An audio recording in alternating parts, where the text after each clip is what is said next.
Episode 170 of the HHH Racing Podcast is brought to you by the Adelphi Racing Club.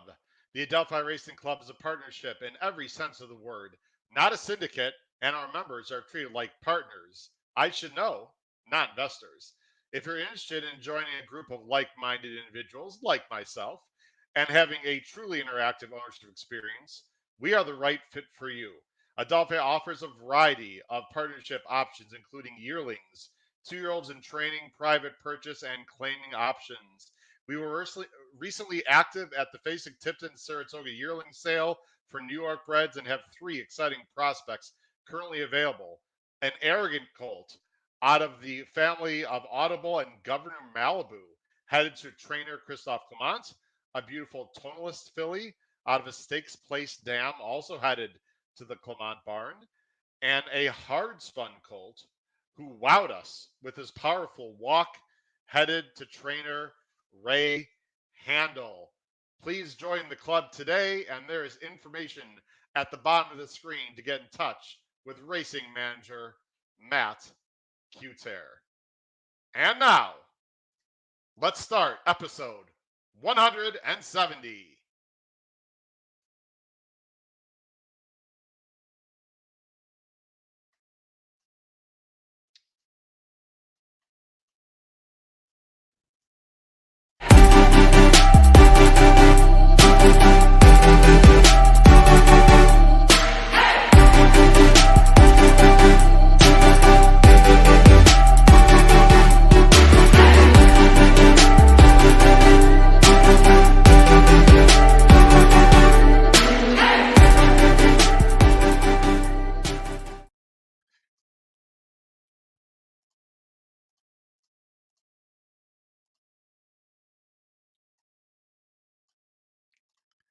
Good evening and welcome to episode 170 of the HHH Racing Podcast. I'm your host, Howard Kravitz. Thanks for joining us tonight.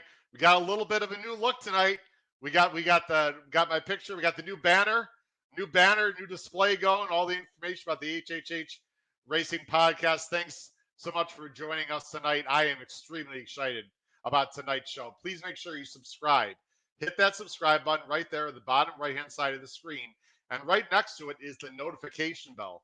Make sure that notification bell is lit up so that you know when new content will arrive on the show and you don't have to look it up for yourself. You hit that notification bell and you'll get an email or however you would want it told to you that a new show is about to come up. Also, please smash that thumbs up button.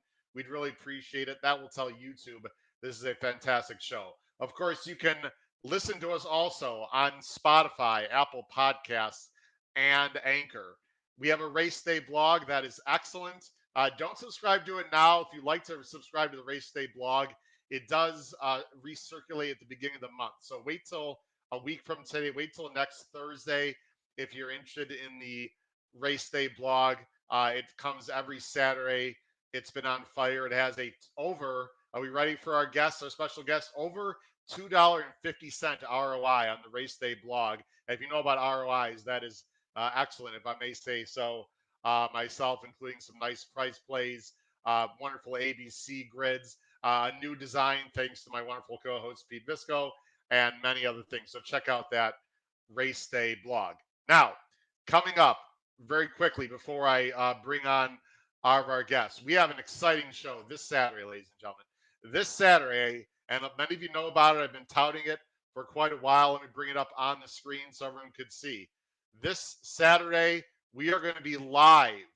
The podcast is going to be live from 3:30 to 6:30 p.m. Eastern. That time at the top is Central Standard Time that you see on the screen. This is Central Time. So it's 3:30 to 6:30 Eastern Standard Time. Myself, Matt Miller, who was the winner of the 2021 Breeders' Cup Betting Challenge, and my co-hosts Pete Visco and Paul Hallen will also be joining me sporadically throughout the day.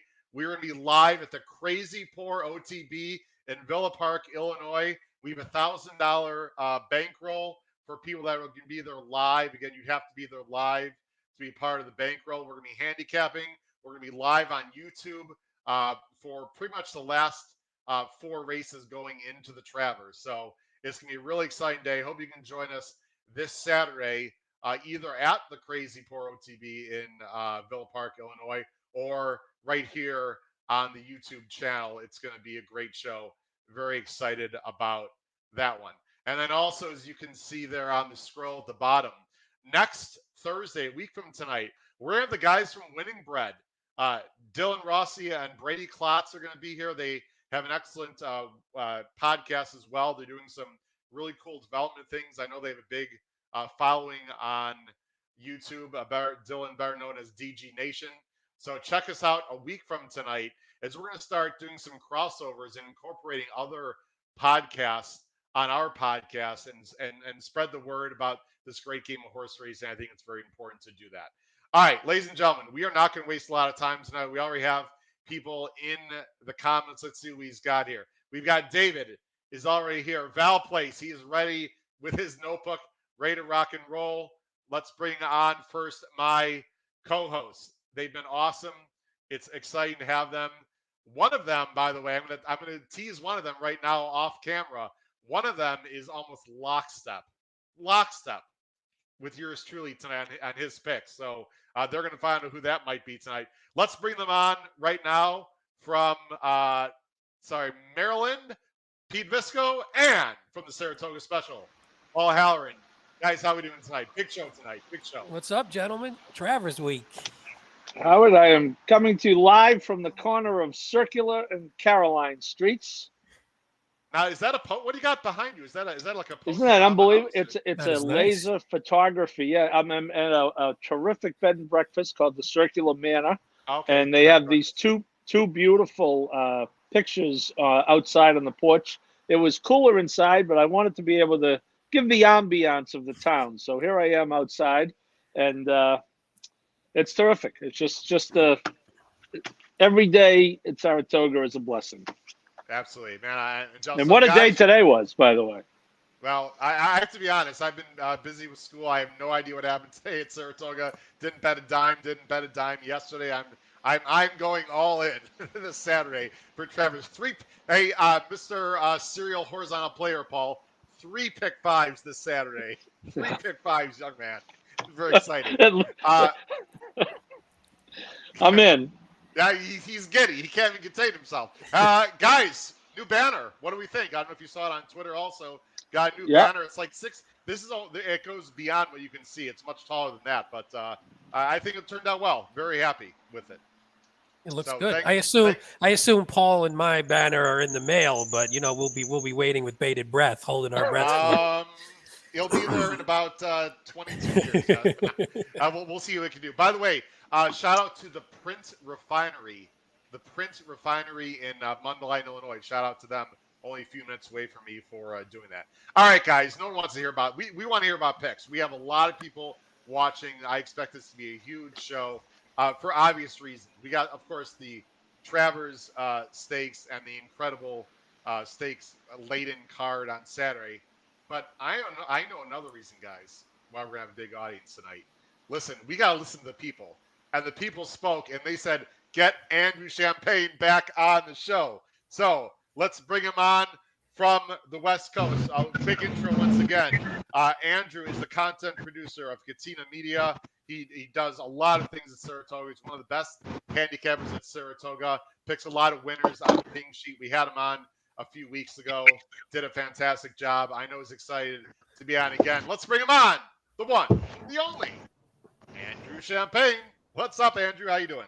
Hey, everybody. Really great to be here. I was blessed to be back in Saratoga for a week last week. Flew back to the West Coast on Sunday, and you can probably hear a little bit of echo here. I'm in the process of moving and unpacking a whole bunch of stuff in the new apartment, and there's not a lot of stuff in this office space right now. So if it sounds like I'm sort of in a cavern, that is why. But I'm stoked to be here. Really excited for this card on Saturday. Not going to lie, by the way, if you guys have looked at tomorrow, Friday's card, that one's really good too. A lot of really good things going on in Saratoga this week, guys.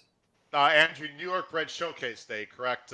Tomorrow. So the New York Breds, I think literally every race is a New York Bred race, I believe. Yes, it is, but a couple of those races may as well be grade 2s or grade 3s. The West Point in particular, a very, very good race. The likes of Cityman, Some Like It Hot, Brown, Cross Border is entered in there. I don't know if he's going there or in the Sword Dancer, but really good fields up and down. A lot of good stuff going on. And like I said, I'm happy to be here, really excited. And apparently my show a couple weeks ago went reasonably well enough to where a lot of your faithful listeners voiced their opinions. I'm grateful to all of you for that. Thank you.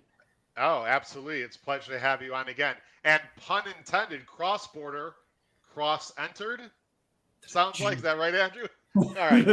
Anyway. There goes our viewership right there after that. Oh, wait a minute. Now we just classified. Now we're going the other way. See, I still think, guys, I'm in math class right now. I'm trying to keep everyone interested. I forgot this is my horse racing podcast. Anyway, Pete, how you doing tonight? I'm awesome. Let's get to the handicap. And nobody wants to hear about me. Yeah, nobody wants to hear about me. Let's rock and roll. So, for everyone listening at home, again, we really appreciate it. Please make sure you comment on the top right-hand side of the screen. Any questions, opinions you have. We all have a lot of people chiming in, as I can see already. A-Roth, so we got to go ahead and, well, you can leave that on the screen. So I've got a few things going on. This right here, A-Roth, go ahead and take that off, the banner off, so people can see a little bigger. Thanks, Pete. So right here, this was my the last race of the Ultimate Betting Challenge in March when I had my biggest score ever, where I won a contest, finished second and won many other qualifications for $70,000. This was the Santa Anita Handicap, Andrew. It's the Exacta, which I had a $2,500 straight Exacta. This was Express Train over Warrant. So that's who it is, A-Roth, right there. That vaulted me to second place in the Ultimate Betting Challenge. So we've got, let's see. I've had this up before. We got a Pegasus. This is actually a Breeders' Cup betting challenge ticket to get in the show.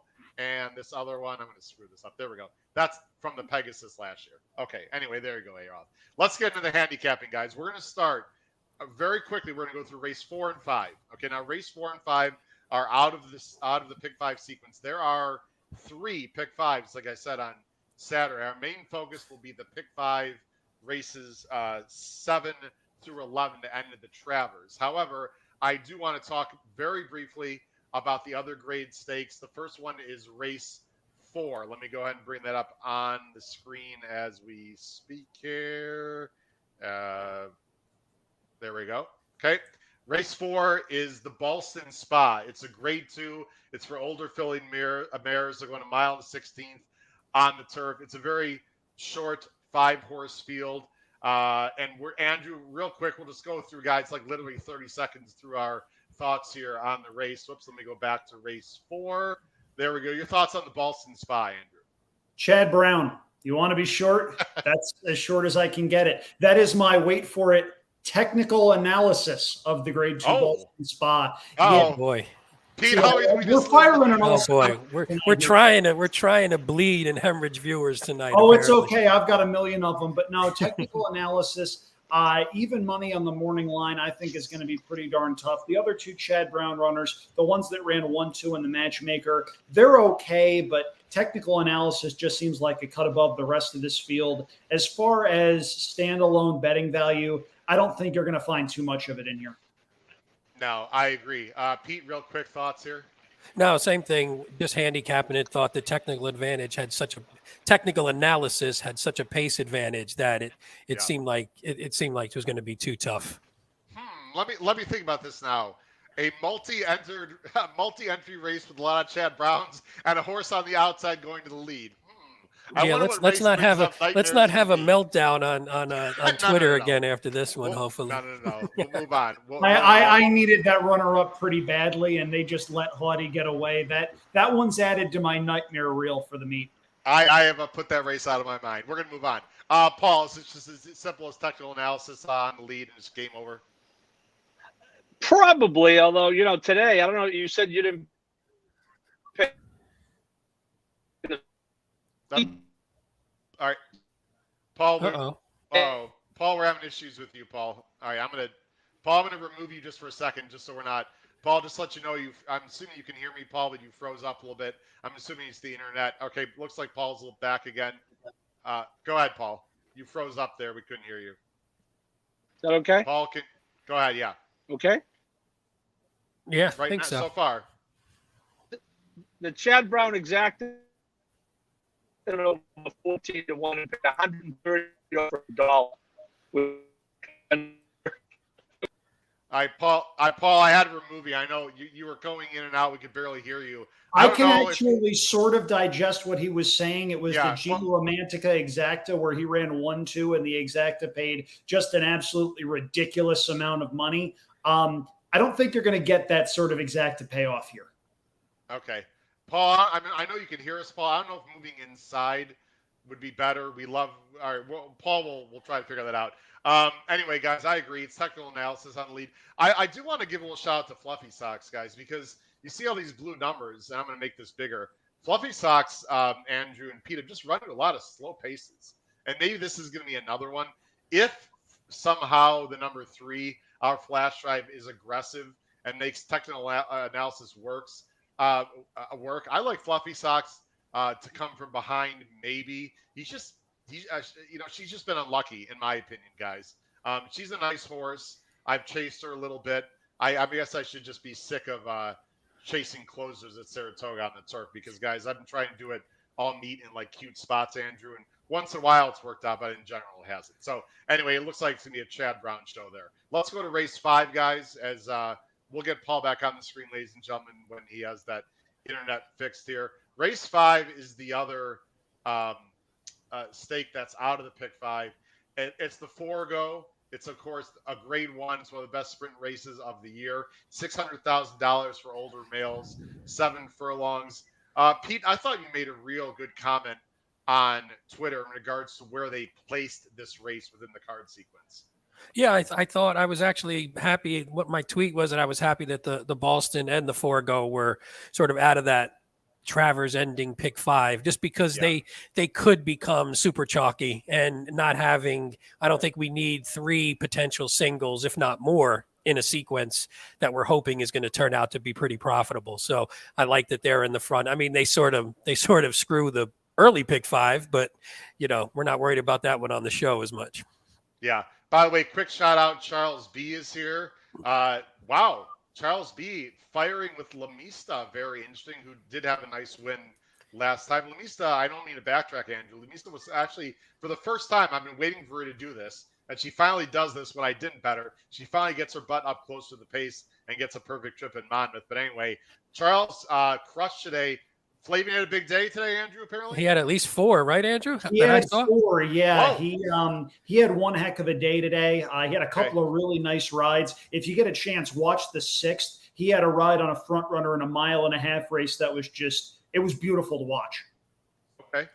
I'm just trying to get in touch with Paul here to see if he's ready, but looks like Paul's about ready. He had to move inside. We're not going to see that beautiful mural. Andrew, have you had internet issues at Saratoga? When I was there, outside of the track, like on the track, at the track, but outside, they got to fix that, man. It was dodgy. It's one thing I have noticed for sure is, especially if you're just on a cell phone looking at stuff, not even necessarily on the Wi-Fi, when you get tens of thousands of people at Saratoga all trying to do the same thing, it's not as fast as it should be, for sure. And honestly, that's a pretty darn good segue into the Forego, because with the exception of one horse in this 7-horse field, generally speaking, they're not as fast as they should be. You look and you see Jackie's Warrior, and with all due respect to the rest of the field, Jackie's Warrior can run his C-plus race and beat these. I respect Cody's Wish, who I think is a nice horse that's gotten better as he's gotten older. I think Cody's Wish is more of a miler rather than a 7-furlong type horse. Jackie's Warrior's 5 for 5 at Saratoga, and the only time he's been significantly tested here at Saratoga was when he ran into this little horse named Life is Good, and that one can run a little bit. Jackie's Warrior, I don't think Jackie's Warrior is if this horse loses, I quit gambling horse, but is the next one down. The bigger question that I'm going to pose here, if you're going to use the Wilson chute for a big race, why not use it for this one? Because here's the thing, Forgo never won going 7 furlongs. Go figure. By the way, his when I was on the tour with Tom Durkin, name drop, who was awesome, who I met in person.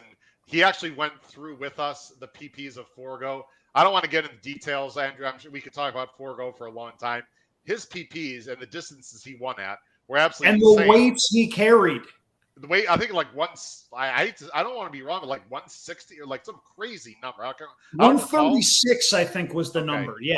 All right, but anyway, never won at 7. Correct, Andrew? Yeah. It's never ran at 7. You said okay. Yeah, but yeah, Jackie's Warrior to me, I just think is the class of this field. I respect Cody's Wish, and I would not be at all surprised, by the way, if Cody's Wish down the road went on and ran really big in the Cigar Mile at Aqueduct. I think that is his sweet spot. I just think 7 furlongs may be a little bit too short for that one. Nice horse though. Okay, Paul, just give me a thumb. Paul's in the backstage. Paul, just give me a thumbs up when you're ready, and we'll bring you on. We'll try again. He said try it. He said try it now. I was texting him to make sure. Paul, yeah, we're give gonna him a bring you shot. on here. Paul, we're gonna bring you on and see how we are here. Paul, how we doing? Is this better?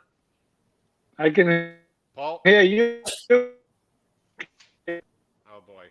Uh-oh, you're still breaking up a little bit. You're just breaking up, Paul. This is a real bummer for you. I don't know what to tell you. It's Hold a on. little better, but you're just breaking up. It's just. Go ahead again, Paul. Test. All right. No, it's breaking up, Paul. I'm gonna go ahead. Paul, if you're there, one thing to potentially try: turn off your video camera, and we'll just use your audio. If it's a computer or a processor thing, maybe that'll help a little. Oh, Andrew, can you repeat that for Paul? I think Well, it looks like he's already done it. Paul, go ahead. Hello. Yeah, this might There be you better. go. Now we can hear you. Well, we can hear you, but not see you, Paul. Sorry. Which is ideal for everyone. All right. That's this is why we need Andrew. Okay, it's a good idea that gets me off screen. Saratoga Springs? Come on, guys. All right. And anyway, Paul, quick thoughts. Andrew just talked about the Forgo. Jackie's Warrior is almost a lead pipe cinch. Would you agree with that, Paul?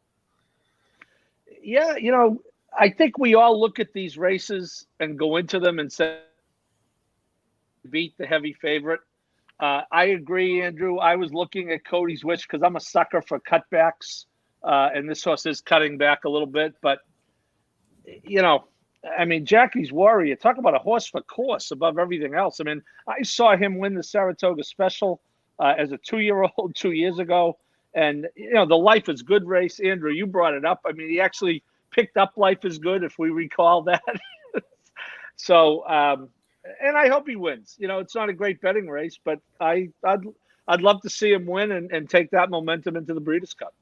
A-Raw thinks drafted has actually been dangerous, maybe for a clunk up second. Pete, you gave your thoughts on this race, I believe, correct? Sorry. No, but nothing too different. Oh, I sort of like Baby Yoda underneath a bit potentially because it's a. I mean, if in second if you're playing a cold exact, I mean, this horse loves Saratoga. Always shows up at Saratoga, and I think everything behind Jackie's Warrior is relatively even. There's probably question marks about each of them, especially at different distances they run. So, I think if you're going to play a cold exact, look for a price that you like and just try to bang it that way. By the way, if we have any more tech issues, Penn State Scott can help. or Andrew, I suppose, too. Better than Tier 2 IT support. Wow, that's impressive. That's high praise right there. Thank you. Guys, Paul, you're right about Jackie's Warrior. I would say Baby Yoda's even more horse for course for the simple fact that Baby Yoda practically can't pick up his feet outside of Saratoga, and he comes to Saratoga Springs, and he's just like he just takes a little drink out of the some Saratoga spring water, wherever the hell he got in the barn, and he's just absolutely unbelievable. But my interesting horse, guys, for second is Pipeline. I love turnbacks. I think the 1 1/8 was too far, even though he ran well. He was coming off a layoff 2 starts back and ran fantastically. I know it was an easy N1X. I think this horse has a lot of upside. He's the only horse in this race, guys, in my opinion, that is sort of the unknown. I'm going Pipeline for second. I would do a a cold punch exacta 5-6. Andrew, before we move on to the pick 5, any quick thoughts on Pipeline? I mean, I don't hate that. I do think the strategy that Pete outlined of if you think Jackie's Warrior is a cinch, find a horse in second and just fire away. I've heard worse, and that horse is going to be about that 8-1 morning line. And if you can turn Jackie's Warrior from a 2-5 shot into a 5-1 shot with an exacta that pays $12, there are worse uses of your, and it does at least give you a little bit of stake in the action. Okay, so the sound just got. Now we got echo again. What is going on? I think it was when Andrew was doing it though. Now it's okay. I don't know. IT that tech support is pulling the bad strings back there. Did you at least get most of the analysis? No, there? we got it. We Now heard it's it all. fine. Yeah, It was only for a few seconds. I don't know what's going on. Anyway, let's move on. We don't want to lose. We don't want to lose viewers. That was weird. Knee Deep in Snow, by the way, is the horse that finished second last time to Jackie's Warrior. Closed for the first time in his career. If he runs back to that, Knee Deep in Snow can certainly get second. I am not trying to beat Jackie's Warrior. I've tried to beat him actually the last few times stupidly. It's just another field, guys. That's just sort of a weak. I mean, the sprint division in general is weak. He's probably going to win his next race. It would be the Vosper. Is that right, Andrew? Probably, unless they decide to train him up to the Breeders' Cup. Yeah, I think his next big test is going to be the Breeders' Cup. And he's probably going to be, I don't know, I'll throw out a number 4 to 5 in that race, even money. Sounds about right. Yeah. Yeah. All right, guys, let's go ahead and move on. I'm going to bring everyone back on screen here. Well, Paul's sort of on screen. Paul, you're still with us, right? By sound? Yes. All right, good. All right, Paul. Appreciate it. All right, guys, let's get into the pick 5. That's what a lot of people have been waiting for. Now, like I said before, there are 3 pick 5s. This pick 5 that we're going to feature starts in race 7. There are 4 graded stakes within the sequence. I thought it was an excellent sequence with some very tough fields. And Paul, I wish we could see your face on camera because it's amazing. I'll just spoil it. Paul, you and I don't know, maybe it's because it's Travers Day, man, but you and I are scary similar. So if you agree with Paul Halloran's opinions in general, you're going to love my opinions tonight. Paul, how do you feel that we're going to be very much the same tonight? Does that make you feel good or bad? I think I have 36 hours to make adjustments. Wow. I love it. Wow. What? Oh, wait, we just lost Paul. Oh, where's Paul? He's gone. That would be the ultimate mic drop if he just left on that. Oh, Paul. No, Howard, hey, look, it's usually Pete and I, so Howard, that's good. Let's hope you have a big day. That's all I can say. I agree with you. Listen, we like to have fun on the show, Andrew. All right, let's get into it, guys. In all seriousness, this first leg is an absolute cluster. An absolute cluster. Let me bring this on the screen. Here we go. And there it is, and there it is. All right. The first leg of the pick 5 starts at approximately 3:12 Eastern Standard Time. It's race 7. It's an optional allowance, 62.5 claimer, 5.5 on the turf. Some salty veterans. You see the field right there. You just look at the morning lines, Andrew.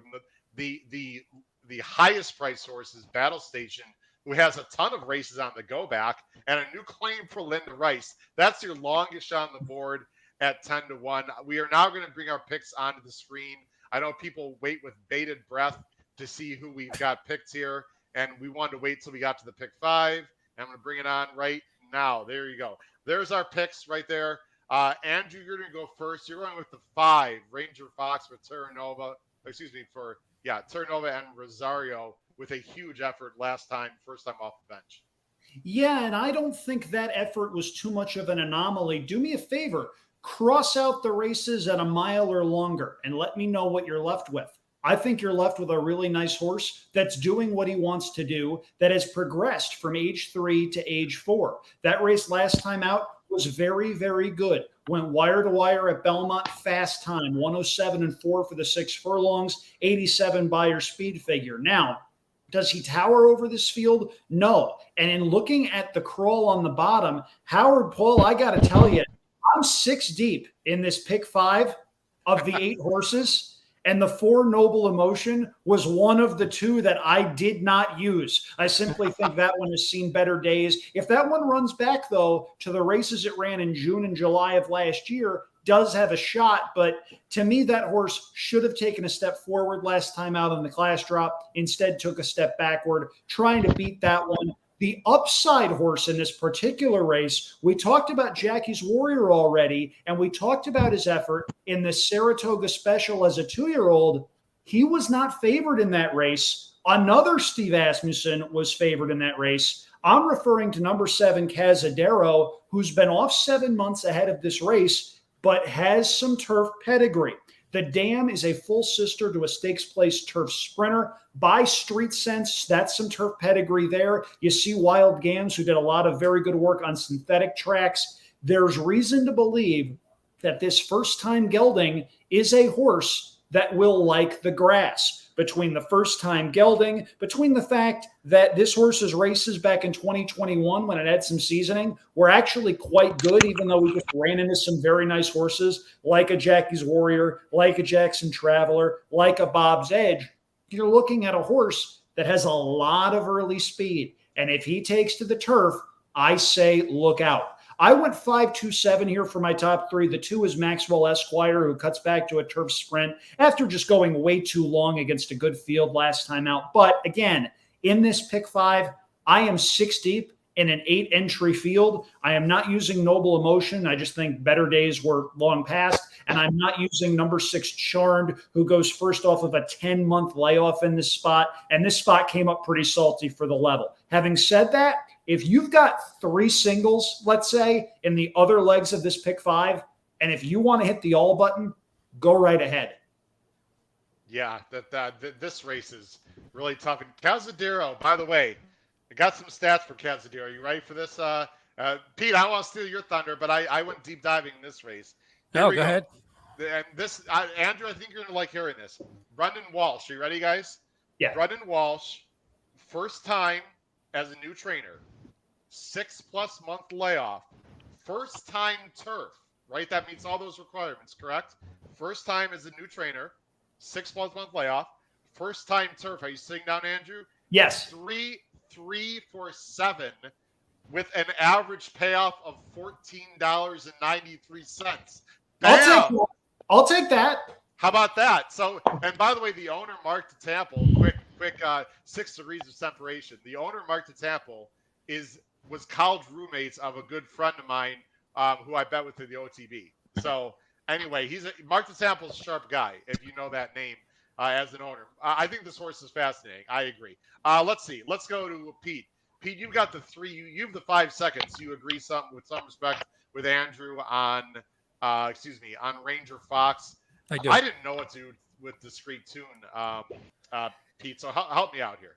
I didn't know what to do with a lot of them in this one. That's why I'm, as Andrew said, I was going 5 deep, and I included the 7. I like the 5, although I did have a funny stat on the 5. Terra Nova was 1 for 40, winner last out on turf, I think, if I'm remembering correctly. Wow. Yes, winner last out, which is such a random thing. I don't know why that would happen, but it was one that got dug up. But I like that horse. Now going to the 3, Discreet Tune.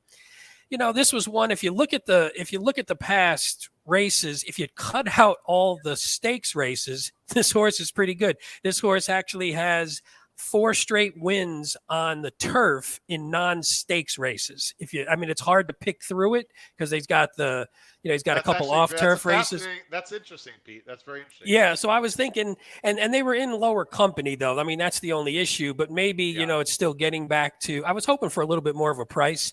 I also like that Carlos David is like 24%, 59 in the money in turf sprints, so maybe he sort of just likes having turf sprinters, although he is 0 for 12 shipping to anywhere in New York. So, but I mean, This is such a wide open race to me that I think you can poke holes in almost all of them, and you could probably come up with some positives for almost all of them. Paul, before I bring you back on screen, we'll see if that works. I've got another stat for you. Said you had a negative Rangers. What was the negative Ranger Fox stat, real quick, Pete? You said that was the 1 for 40 winner last out on turf for Terra Nova. Andrew, we're not picking on you because obviously Ranger Fox can win. I've got a stat on Ranger Fox. 10 Terra Nova off. Let's see. Sorry. Oh, no. Why do I have him? No. No, sorry. I misread my own stat. My bad. Anyway, Actually, though, okay. real quick on Ranger Fox, if you look at his things there, if he's sprinting with Rosario, he's been awesome. And the Terra Nova Rosario combo in turf sprints, 4 for 6 wins, 6 for 6 in the money. If you exclude first time starters, I don't really like to mix those in sometimes. Okay. So I think having Rosario up again adds positives to this one. So that's why I sort of ignored the one stat and sort of leaned with the horse itself. So I'm with you, Andrew. I will say, Andrew, that he was on his wrong lead throughout the late stretch, and that turf was really firm at that time.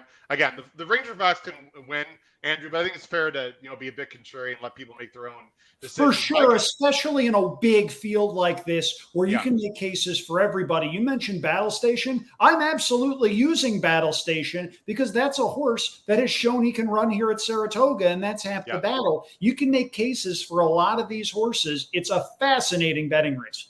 It sure is. There's Battle Station right there off the claim for Linda in for 62.5. Personally, not an angle that I like, but some people think it matters. Some people think it doesn't.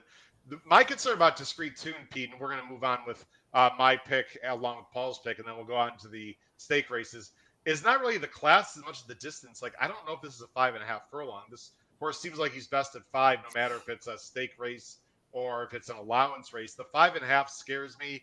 And the other thing that we need to let everyone know, they got a lot of rain in Saratoga Monday and Tuesday. They were on the turf today, I'm assuming, right, Andrew, and yesterday. Tomorrow, there's a chance of rain, for what I understand, Andrew. So I think tomorrow, you really got to pay attention, ladies and gentlemen, because if they get more rain tomorrow, I think we're looking at a good turf course at best on Saturday. If it doesn't rain as much tomorrow, it could be firm. Andrew, quick thoughts about the turf course before we move on to our my pick and Paul's pick. Yeah, they were off the turf on Wednesday. They were on the turf for every race today. It was listed as good. It was probably more on the good to firm side. That course can take a little bit more moisture. I'd be a little bit surprised if we were off the turf on Saturday, even with some of the rain that's been rumored to be sneaking in. If I'd be shocked if it was a good course, no. Having said that, they're going to do whatever they can to salvage that turf, not just for this race, but for the other stakes races on the program. It's going to be one of those races where if this comes off the turf and goes on the main track, all of a sudden you're starting to pick 5 with a 4 or 5 horse field, and that's something we always want to avoid. Yeah, no, I don't want to mislead. I'm 95% positive they're going to be on the turf tomorrow. I'm just suggesting it might be, or sorry, Saturday. Now I'm hearing an echo again. Andrew, okay. Andrew. You know what, Paul, it might be. Let me take Paul off the screen. I don't know what's going on. Yeah, Anyway. he said he was trying to dial back in. Otherwise, he said he was just going to drop it and drop off so he wouldn't. Okay, we apologize to everyone at home. Andrew, you're fine. It was Paul's having some issues. Yeah, I wasn't sure if you were hearing my echo from my machine because sometimes there's a little bit. You're all good. You're all good. Okay. Let me talk about my pick and Paul's top pick. Number 4, Noble Mission, a horse that Andrew doesn't have at all. Listen, Andrew, I get it. This was a complete guessing game for me as I go full screen here.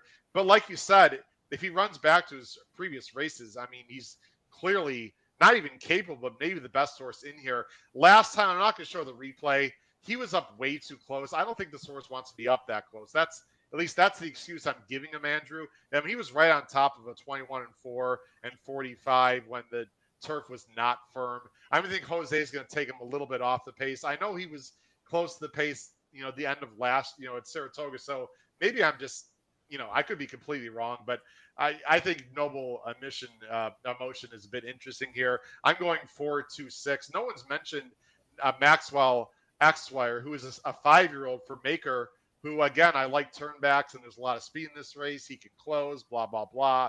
Anyway, this race is absolutely wide open. I would suggest everyone at home, you use as many as you can. We'll talk about how we're going to construct our pick 5. Pete, feel free to bring up a comment as I go ahead on to the start of the stake races here. So let's start with the stake races here of the pick 5. Well, let's go to race 8, ladies and gentlemen. This is the first stake race in the pick 5. It's one of the best races of the entire year. It's restricted for 3-year-olds. The H. Allen Jerkins, formerly the King's Bishop. It's a grade 1. It's the premier sprint race in the country, restricted for 3-year-olds. They're going 7 furlongs, $500,000. And there's the big name again, Jack Christopher, 6-5 morning line, Chad Brown, Jose Ortiz. Let me go ahead and switch screens. You see our picks right now on the screen. It's a really nice field of 9. Pete, we're going to let you go first here. Pete, you have Jack Christopher, so does Paul, so does Andrew, 6-5, turning back, just a seriously talented horse.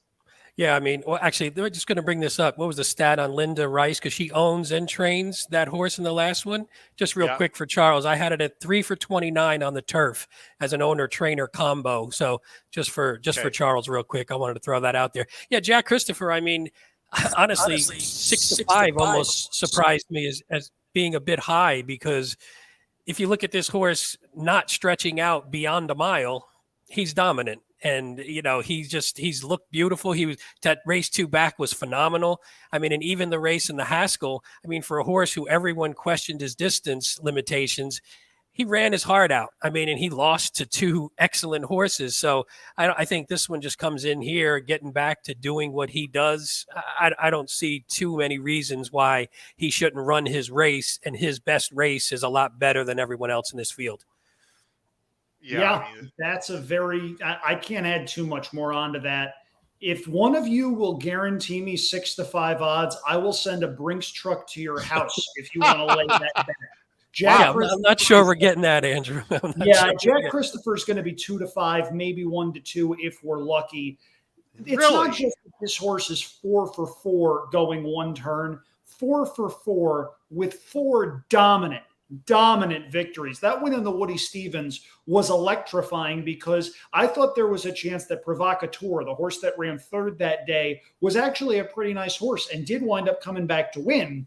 And Jack Christopher made that one and Papacap, who's also a very nice one-turn horse, look like mid-level claimers. That race Jack Christopher ran on the undercard of the Belmont Day program, which you're seeing right now, it was exceptional, and there is absolutely no other way to describe it. Now, he does get a perfect trip in this particular race, but it's his speed that's giving him that perfect trip, and he did so coming off the rail, managing to work out a spot, and from then on, it was push button for Jose Ortiz, and it's right around here where me having a Provocateur Jack Christopher exacta box, I'm going, okay, what did 1-6 pay again? Right. Hey, Andrew, Provocateurs, I have a little piece through my racehorse, a Provocateur, but didn't have him on my pick 5 ticket. I was like, you gotta be shitting me if he beats me in the pick 5 coming up the rail like that. I was sweating for a minute, but then for sure. You ran well, and he's a nice horse, Pete. You should be happy. Oh yeah, he is really good. He is really good. But just Jack Christopher breathes different air. I respect Gunite, who loves Saratoga. This is the horse that won the Hopeful last year, came back and won the Amsterdam a couple of weeks ago. I respect Accretive, who was the runner-up in the Amsterdam, who I think Howard is going to talk about. I respect Connor shipping in. That's a cool horse with a really cool story. I also wouldn't be surprised if number 3, Howling Time, cuts back to one turn and does so with aplomb. But even so, can any of them really catch Jack Christopher if Jack Christopher runs his usual race? I say no. Jack Christopher is a single for me in everything. Pete, I'm sure you agree with all those sentiments, and you've got Gunite 2nd, and you have Accredit 3rd. I do. And I mean, 2nd and 3rd were more for, I think there's good horses in here, and it's a shame that I think they just got unlucky by having Jack Christopher in here. I mean, we're watching potentially the 1-2 in the Breeders' Cup Sprint in these two in today's card, and that would be exciting if Jack Christopher runs his race here, Jackie's Warrior does back, and then we could see those two eventually hook up down the road. Would be awesome. But yeah, I mean, I think Gunite's a good horse. I mean, you see those, he's just come back in 2022 is just a really solid horse, and sprinting is what he wants to do. He's come back. He popped a 101 buyer. That was a tough race too, because I actually thought Accretive hung in that race a little bit. So Gunite showed some heart. He held Accretive off in that race, and he held on for the victory and popped a nice figure. He came back with a 94 to start the year. So I just think this is a really good horse. I just think he might be just up against someone that's just much better and on a different level. Well, let's for the viewers here, let's watch the Amsterdam. 2 is Gunite, 5 is Accretive, and 6 is Running Son of a Gun, who's also in this race. We're gonna watch again. You want to watch 2, 5, and 6. Gunite actually did stumble very slightly out of the gate, but recovered quickly. And we're gonna fast forward. We're not gonna watch the whole race here, but Gunite was up in the pace. Here's Running Son of a Gun back here, and Accreditive is this Klarovich Silks with the 5. As we go ahead and bring into the stretch, I'll tell you, I've never been a huge Gunite fan, to be honest, Andrew. This, to me, was by far his best effort, even better than the Hopeful. I don't know if, I thought there might be an inquiry. I don't recall if there was an inquiry or not. I thought there might be one because I thought perhaps Gunite sort of came out into Accreditive late. Here you see there are 1, 2, 3. If you're a gun, obviously you think Jack Christopher is going to win, but is there any scenario in which Gunite can really give Jack Christopher a hard time? And if there is, in your opinion, Andrew, how would he do that? Jack Christopher needs to suffer from a shared belief-like assassination out of the gate. I respect Gunite. Very nice horse. Would it surprise me if Gunite made Jack Christopher work? No. Would it surprise me if Gunite beat Jack Christopher? Yes. Hey, Andrew, don't they sort of run the same race? That's the problem. Gunite doesn't do anything that would take, if Jack Christopher's just doing a better version of what Gunite does, then it's going to be really tough for him to outdo him, I think. I think Jack Christopher would need, I don't know, to get stuck up in a hot pace and then maybe somebody can close behind him. I'm not sure Gunite is the horse that would do that. Yeah, now one thing I will say, if you are playing this pick 5, and you are at all apprehensive about Jack Christopher, and you're saying, maybe he can win, but I don't want him at 2 to 5. If you're right, you will get paid. Guys, here's my opinion. And I've given a lot of good opinions and a lot of bad opinions on this show, but that's what horse racing is all about. Sometimes I look at a favorite like they can't lose.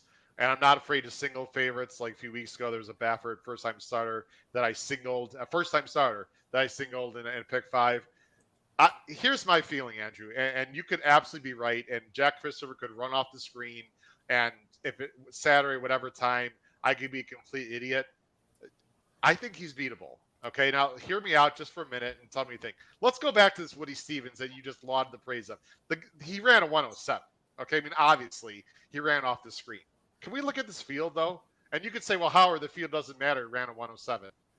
I beg to differ because when they take more pace pressure or they have to battle more, it definitely matters. Papacat, to me, I think Accredit is better. I think Gunite is better. I think Chasing Time is better than Papacat. I think those 3 horses, Chasing Time, I'm not even talking about the rail horse. I think there's 3 or 4 horses, in my opinion, Andrew, that are better than anyone in this field except maybe Morello, but Morello didn't fire in this race. You got Witt, Chasing Time. Are you going to disagree with me that there's 4 horses in this race better than all the rest of the horses in this field, Andrew? Tell me I'm right. I think that's a little harsh on Papacat because he chased Jack Christopher twice, and the race that he ran in the Pat Day Mile was pretty good. I think Gunite is better than Papacat. I'm not sure about the others, maybe Accreditive, but at the same time, I think it may be a little harsh to say that there are 4 or 5 horses in the field better than Papacat was. I think Papacat is a nice horse that was running in the wrong races for the right reasons. They tried that horse around 2 turns. You see a lot of hang in that horse going 2 turns. They finally cut him back, run second in the Pat Day Mile, run second in the Woody Stevens. Nice chunks of change there. And that horse didn't do anything wrong in those 2 races, except for the same thing a lot of other horses are going to be doing in this spot, which is running at Jack Christopher. All right. We're gonna have to. Well, here's the thing. So he beat Papacat by 10. So if those 4 horses are better, he only beats this field by 3. Then they're still better, but they're not as good as him. Let me quickly talk about my 2 top picks, and then we're gonna move on, guys. Accreditive is only at 2 lifetime starts. Can we not forget that? He just ran a 101, his second lifetime start. If he improves, there's no doubt, in my opinion, that he can go with Jack Christopher. Plus, Jack Christopher is going to take pressure from the inside and outside. Again, if you want to single Jack Christopher, I have no problem with it. Obviously, he's the best horse in the race. He's awesome. This is not a negative on Jack Christopher, guys. I just think this is a much, much tougher spot that Jack Christopher is around in a long time. Now, Howling Time. Howling Time will be one of my plays underneath. I know he looks slow very quickly, and we're just very quickly. He's got to move on. I have to show guys the Haskell where he was right there. Jack Christopher. Jack Christopher is the 7. Howling Time is the 4. I know Jack Christopher doesn't want to go long. I get it. But on the first turn, here's Jack Christopher right here, and Howling Time is behind him, but he sort of has to rush up, and then he gets pushed out into the 4 path. So we're not going to show the whole race here. You'll see the 2 is going to be rank and actually comes out a little bit later here.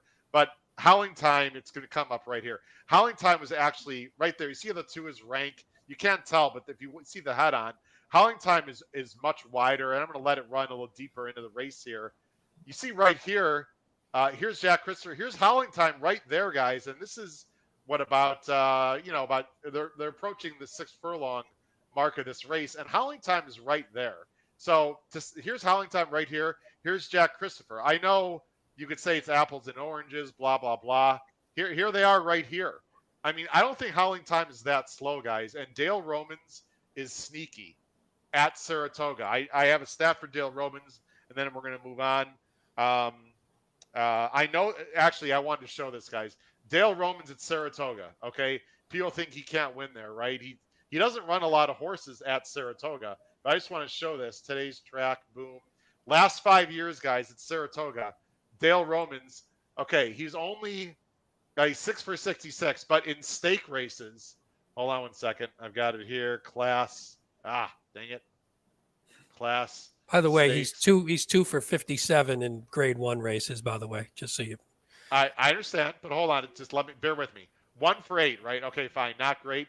But look who he's run in these races. I wanted to go this way. Here we go. Okay. I don't know if you guys can see that. He won with Promises Fulfilled, who was awesome.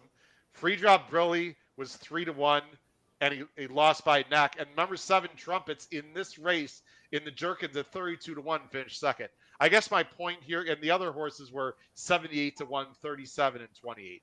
Guys, I guess my point is that I think he spots his horses well, and I love turnbacks. He's going to sit just off the pace. Interesting underneath, Andrew. That's it. I completely agree. I would not be at all surprised if it turns out Howling Time, much like a couple other horses, is a 1-turn horse that's been running in 2-turn races. That's what you get in the second half of the year. You get a lot of horses that were pressed on, owners and trainers getting Derby fever and what have you, that are now running in the races they're supposed to be running in. It would not at all surprise me if Howling Time hit the board at a big price. If you're a contest player out there, that horse is going to be double digits. There are worse plays. Absolutely. I think he's interesting. Let's move on to the personal ends, guys. Some familiar faces we're going to see. Another fantastic race. It is a small field. It's a field of 5. All the major players are there. It's, of course, a grade 1. They're going a mile and 8, $600,000. Older fillies and mares. I mean, look at this field. Clariere is on a roll. I know it's Pete's daughter, per se. He's been following Clariere a long time on the show. Clariere has been awesome. Let me go ahead and switch the screens. You're going to go first, Andrew. Andrew's not messing around. In fact, we all have Clariere on top. She's just in raging form, Andrew. Yeah, I've got Clariere on top. Having said that, that comes with an asterisk. It's a 5-horse field. The only thing that would surprise me in this 5-horse field is if Crazy Beautiful wound up winning. Crazy Beautiful is in this race, and credit to Ken McPeak for doing this as a sportsman because, hey, if Crazy Beautiful hits the board, all of a sudden she's grade 1 placed and worth a lot, and I mean a lot of money with how this breeding industry winds up working. We're seeing Clariere and Malathat in the Chuvy, where by Todd Pletcher's estimation, Malathat was sort of listless. He sort of blamed the heat. Leader of the Band is that horse's name. Wouldn't be surprised if we see that one in the Beldame at some point. And then you get Latruska, who, if you can just forgive the Ogden Phipps, doesn't she look like the controlling speed from the rail? And doesn't it look like if she's allowed to go 24-48, she's going to be tough? I understand the hate on the 5-horse field. The horses that are supposed to be here are the ones that are supposed to be here, and they're the ones that are here. So Give me 4 of these 5 horses in the pick 5. Clariera, top pick for me. It's tough to go against an informed horse doing what she wants to do. Has won 3 of 4 so far this year. Steve Asmussen and Joel Rosario. We've heard those names a lot in really big races up here. That one's my top pick. But again, if Latruska or Search Results or Malafat winds up winning, am I going to be shocked? No. And you can probably hear my cat Elliot out there who's probably saying, I like to single one of these things. He's scratching at the door because, once again, cats are jerks. Wow. Okay. Wow. Pete, here's the thing with this race. We've all got, actually, the 3 of us. No, actually, Andrew doesn't have the one in the top 3. Interesting. We have the same 3 here. Actually, Paul and I have the same 3. Pete, we've got 3-1. To me, it boils down to this, Pete, and I'd like you to comment on this. And Andrew, I know you've talked on this a little bit also. Sometimes these older females, they want to become mamas. And the big question really to me is not about Latruska's class. She's going to have the lead. Can she run as well as she has in the past, Pete? That really is, to me, the main question. And we don't know, but she has been working really well. Yeah, I mean, she's been working great, which when coming into this, you have to be happy off that last one. But the last one, again, Latruska doesn't run her race when she's pressed in this field. If Search Results, so if you look back at the Phipps, everyone thought after the race, Search Results may have run the best race because she took up the job of trying to press Latruska and did it to her own detriment and to the detriment of Latruska as well. In this race, I assume Flavian's going to be a little smarter and not do that. But then if you don't do that, you let Latruska get away. So it's a double-edged sword in the end, because if she gets away and can back down those fractions on the backstretch, then she's always been tough to catch under those circumstances. So I'm not going to say that she can't. I mean, to me, this race is a perfect, they always talk about boxers and styles make races or styles make fights. Same thing in this one. We have the speed, we have the sit right off, and then we have the closers, and it all depends on what that speed does up front. You just don't know. I mean, we can predict, but we just don't know. I agree that Flavian's going to be a little bit off the pace, but not that much off the pace. No, I'm not saying off the pace, but not pressing suicidal like in that race, I think. Yeah, it's going to be a great race. I've been a big Malafat fan for a long time. That last race, though, Andrew, like you talked, maybe it was the heat. She's just not, I don't know what it is. I thought she should have beat Clariera in the Phipps. I'm using her, obviously. Clariera just seems like the now horse. She's just in really good form. A-Rod said Latruska wasn't. Yeah. A lot of Latruska love there. Yeah, I mean, she can win. She's a real nice horse. Anything we want to add, guys, before we go to the next? If Crazy Beautiful wins, I quit gambling. Nice. Listen, I agree. She has absolutely no chance at all, but it is sporting of them, the connections to bring her here. All right, guys, let's go to the next 2 races. I know Andrew's got about 15 or so minutes here. We've timed this out pretty good. Yeah, we're doing all right. I love this race every year, Andrew. Absolutely love this race. Let's go to race 10. There we go. This is the did I do it right? Yeah, this is the Sword Dancer on the turf. $750,000, a mile and a half. Really nice field here, as we can see. Wide open field. Morning line favorite is the horse coming in from Europe. 3-1 Broom for Aidan O'Brien, Ryan Moore. You are actually going with this horse, as am I, as am Paul. And we have to talk about this horse for at least a little bit because I'm sure a lot of people don't know too much about this horse or need some advice on how to handle Broom here. Will Broom, Andrew, hold on to your hats, Pete. I hope this doesn't happen. Will Broom sweep by the field? I apologize on behalf of anyone under 70 in the chat. I apologize. I thought he was going to say wipe the floor with the field. I thought that's where he was. No, going. I know him long enough to know where he was going with that one, Andrew. Can we come to a gentleman's agreement here? Can we not show the Breeders' Cup turf? Because I needed Broom very, very, very badly on that particular occasion. And Erod Ortiz Jr. rode the race brilliantly. Broom hits the top of the stretch, full head of steam, clear by 3 lengths with a furlong to go. And here comes a horse in the Godolphin blue roaring down the crown of the track. Brutal. Absolutely brutal. Now, that horse ran well on that particular occasion, has come back as a 6-year-old, won the Group 2 Hardwick at Royal Ascot. That's not an easy race to win. You're looking at a field, and that took a 123 time form number in order to beat that field. That translates to roughly something in the mid-100s on buyer ratings, a 105, 106, somewhere in that area. It was a really nice race. That one wound up running, was then fourth in the King George and Queen Elizabeth. This is a nice horse. It might not be the upper echelon of European racing, but Aidan O'Brien's got a nice one here in Broome, and I think he's the class of this group. But hold on to your hats, because I think there's a horse you need to use at least underneath. And I'm actually going to, now that I see down on the bottom, I'm going to lead into it a little bit. Number 8, Soldier Rising, loves Saratoga. Ran second to State of Rest in last year's Saratoga Derby, and all State of Rest wound up doing after that, won a little race called the Melbourne Cup. Came back, won a race earlier this summer at Saratoga. I think there's going to be some pace signed on. The 1.5 miles does not concern me in the slightest. I see 15 to 1 on the morning line. I don't know if we're going to get that. I do think we're going to get somewhere in the neighborhood of about 10 to 1. And that to me hits me as way too big a price. I think Soldier Rising can absolutely win this race. We got Paul, you're back. Paul, you want to chime in and see you're muted, but you want to unmute and see if you're good now, Paul? Cross the fingers. I'm here. Oh, you sound good. You sound clear as a bell. I think you're okay, Paul. Hey, Paul, do you see the bottom of the screen for our picks in the Sword Dancer there, sir? Yeah.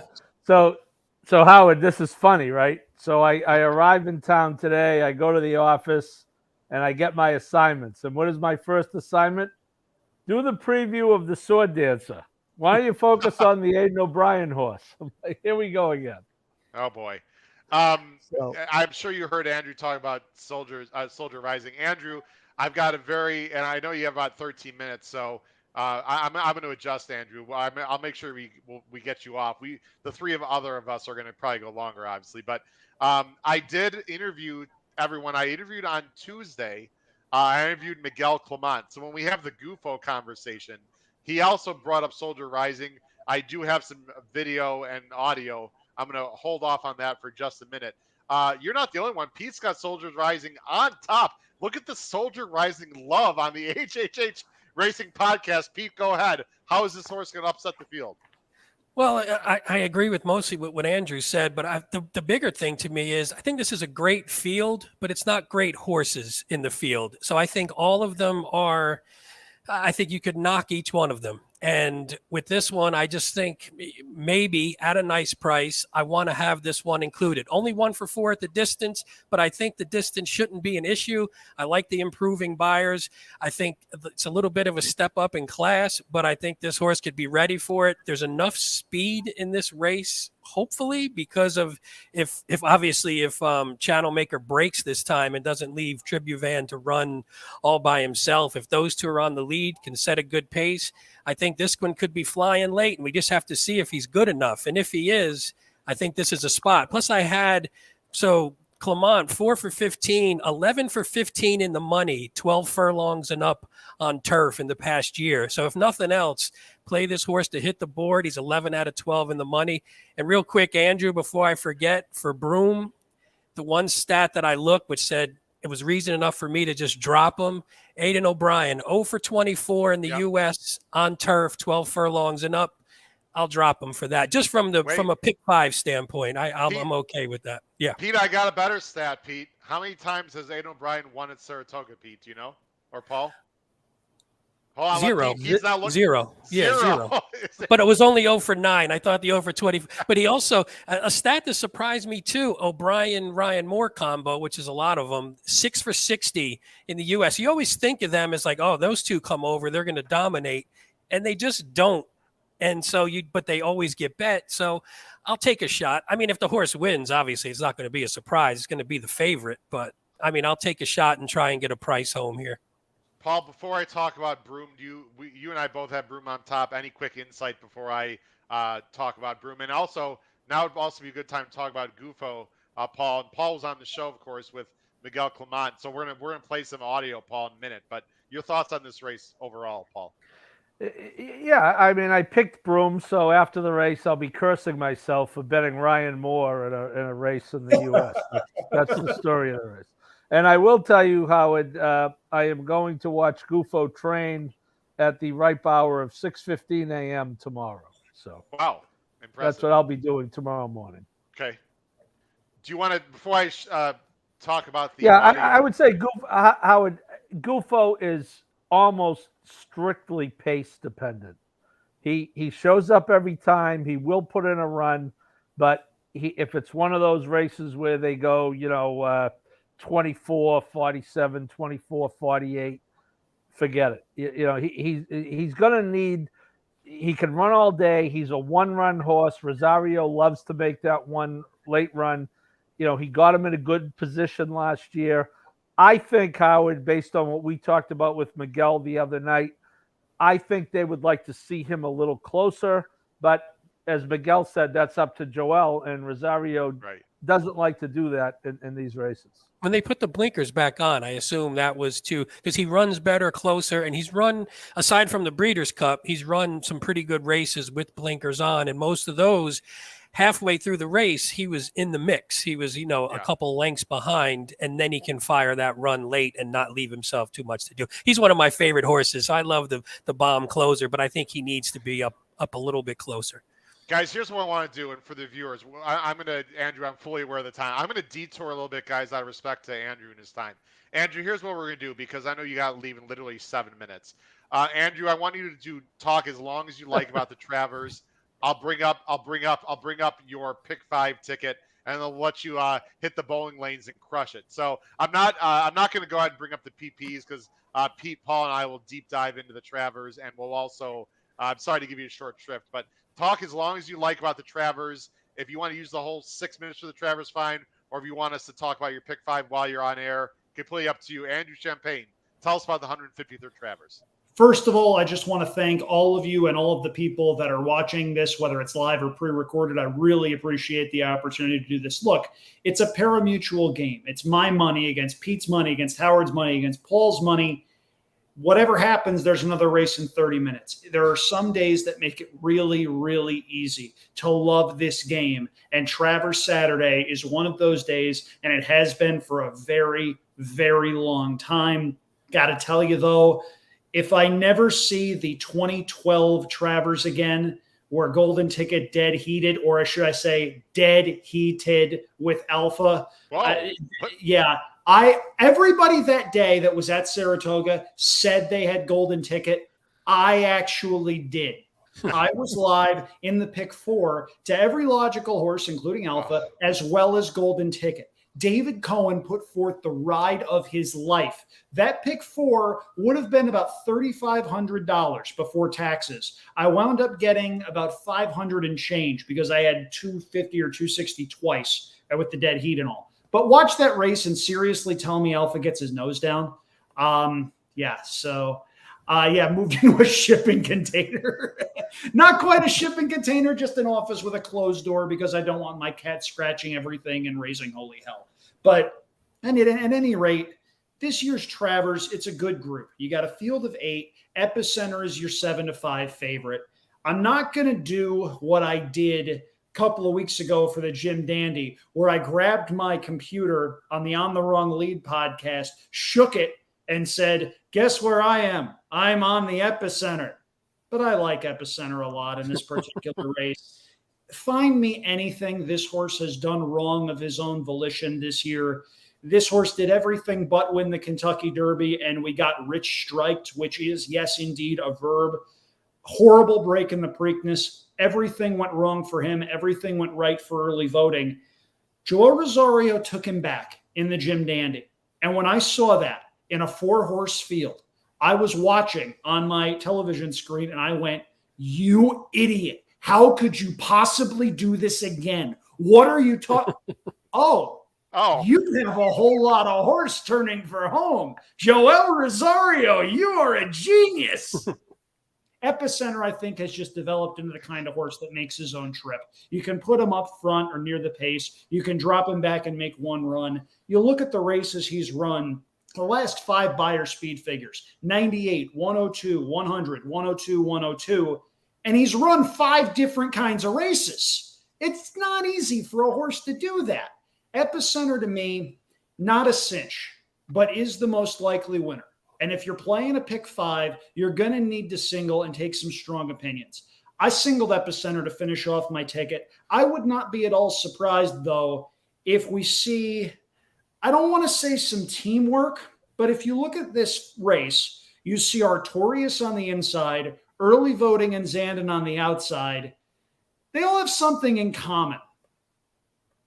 I'm just saying I wouldn't be surprised if there were some team dynamics going on, but that's part of racing. And I just think Epicenter's talented enough to overcome that. You see my ticket on the bottom of the screen. Again, race number 7 could potentially be an all. I went 6 deep, singling Jack Christopher in the H. Allen Jerkins, 4 deep in each of the next 2 races. Maybe we get a little bit of a price home to extract some value, and we're on Epicenter to finish. It's a $48 ticket. If we get $800 to $1,000 out of this, all of a sudden we've turned the Jack Christopher Epicenter parlay into a very appealing wagering proposition. It is an absolutely fantastic card on Saturday. It's Travers Saturday. It darn sure should be. I really appreciate the opportunity to come on, talk some shop with you guys. Paul, do me a favor. Say hi to my friends Joe, Sean, and Tom, will you?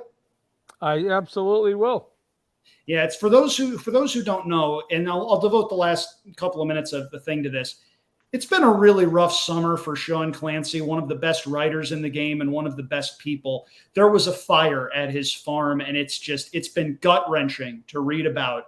And if you read his stuff, you hear him and you see him write and say, don't need anything in particular, just, need your love and affections, whatever.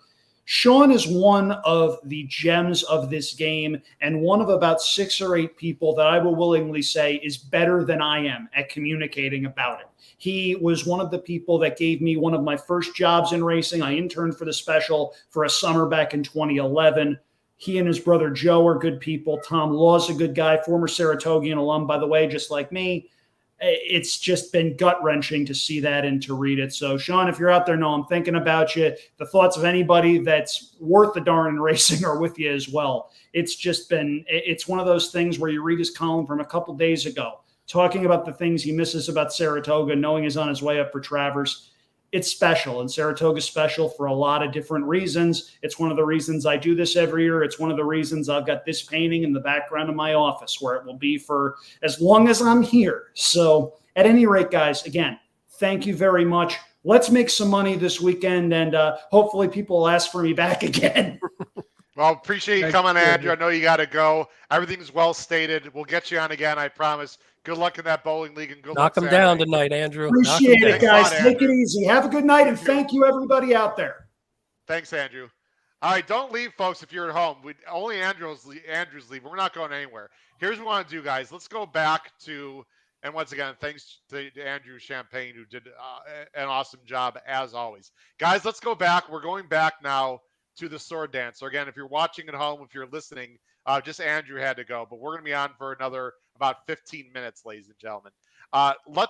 Let's hear from Miguel Clement. Pete, as you know, Paul and I had Miguel Clement, assistant trainer to Christophe Clement, on the show here on the HHH Racing Podcast, which the three of us can agree. That's why we love doing this show. And frankly, that's what separates us, I believe, from a lot of shows on YouTube.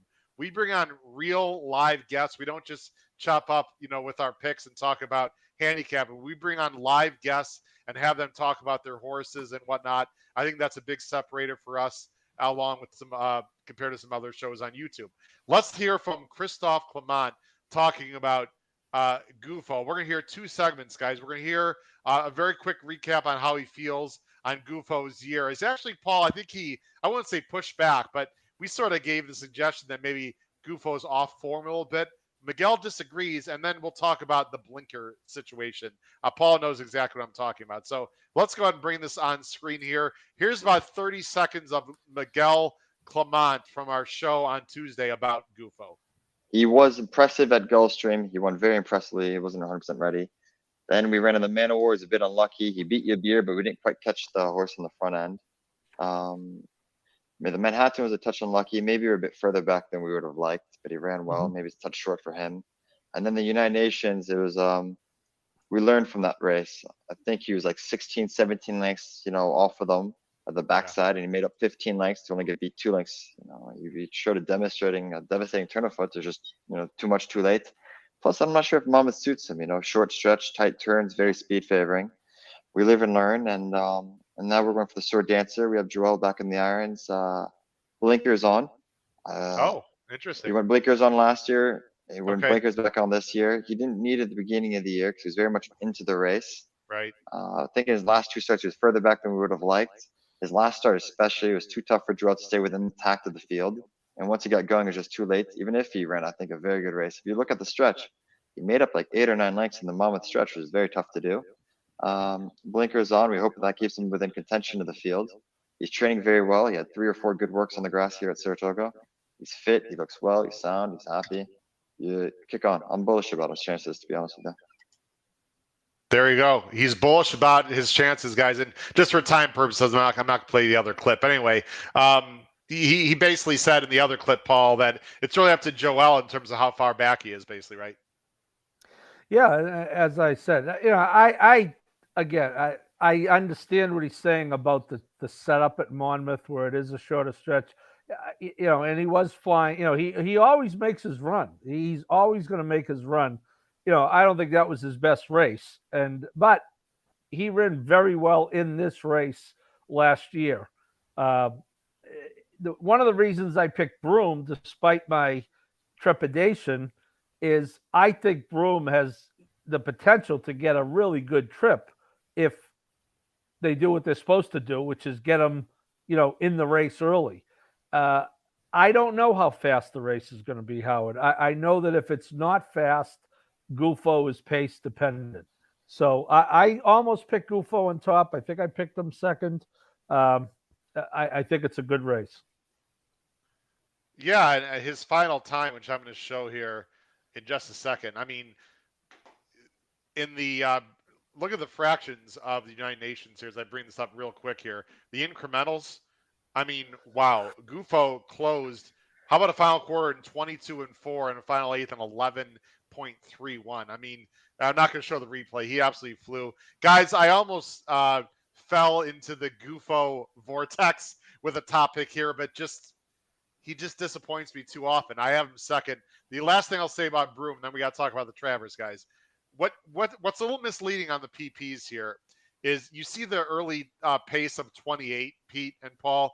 His last 2 races, he is absolutely showing more speed. Now, he's still a little bit slow out of the gate, but 2 back when he won the Hardwick, he was on the lead. On the lead the whole time, won well. The last race at Ascot, he was pressing the pace the whole time, and it looked like an honest pace. And I actually think he ran better than it looks, even though he lost by 12. It was a really tough race, and he just gave it up late. But they were going hammer and tongs the whole way. I'm hoping Broome sits off a Tribuvon, gets first run, guys. That's why I have Broome on top. I think Gufo's the best closer. Paul, last thing. And you're thinking the same thing. We're basically going the best speed and the best closer in our opinion.